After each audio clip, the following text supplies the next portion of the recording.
আমি তোমাদেরকে সাগরিকা গলার ডিজাইন সেলাই করে দেখাবো। আসসালামু আলাইকুম সবাইকে। প্রথমে আমি গলার ডিজাইনটিকে আলাদা একটি কাপড়ের উপরে বসিয়ে নিয়েছি। তারপরে আমি ভিতরে এবং বাইরের বাড়তি কাপড়গুলো কাটিং করে নিয়েছি। তারপর আমি বাহির সাইড থেকে সেলাই করে নিয়েছি। আমি অফ ক্যামেরায় করে নিয়েছি। আর তারপরে তো দেখতে পেয়েছো আমি গলার ডিজাইনটাকে মাঝ বরাবর কাটিং করে নিয়েছি। তারপরে এখন আমি জামার গলার উপরে বসিয়ে নিচ্ছি, কারণ আমার জামার মধ্যখানে চেইন আছে। আমার চেইন দিয়ে অনেকগুলো জামা সেলাই করতে হচ্ছে, কারণ আমার কাছে অনেকগুলো আবায়ার একই রকমের অর্ডার এসেছে। খালি গলার ডিজাইনটা আলাদা আলাদা করে নিচ্ছি আর সবগুলোতে এভাবে চেইন লাগিয়ে নিচ্ছি।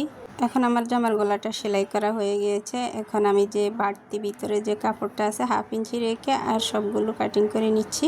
আর আমি কর্নারগুলোতে ছোট ছোট করে চাকান কেটে নিচ্ছি, যেন গলার ডিজাইনটা উল্টাতে আমার ফিনিশিং সুন্দর আসে। তারপর আমি গলার ডিজাইনটাকে উল্টিয়ে নিয়ে সুন্দর করে একদম কিনারায় চাপ সেলাই দিব। আর চাপ সেলাইটা আমরা আস্তে আস্তে দিব, তাহলে গলার ডিজাইনের ফিনিশিংটা অনেক সুন্দর আসবে। আর আমার ভিডিওটা যদি তোমাদের কাছে ভালো লেগে থাকে, লাইক, কমেন্ট, শেয়ার এবং ফলো করে দেবা। আর এই ধরনের নতুন নতুন ভিডিও পেতে আমার পেজের সাথেই যুক্ত হয়ে যাবে। আর যারা এখন অবধি আমার পেজের সাথে যুক্ত হয়ে আছো সবাইকে ধন্যবাদ জানাচ্ছি। আর যারা ইউটিউব চ্যানেল থেকে দেখছো তারা সাবস্ক্রাইব করে দিবা, পাশে থাকা বেল আইকনটি প্রেস করে দিবা, যাতে আমি যে কোনো ভিডিও আপলোড করলে সবার আগে তোমরাই দেখতে পাও। আর আমার এই গলার ডিজাইনটা তোমাদের কাছে কেমন লেগেছে সেটাও আমাকে কমেন্ট করে জানাতে পারো, তোমরা কোন ধরনের ভিডিও দেখতে চাও।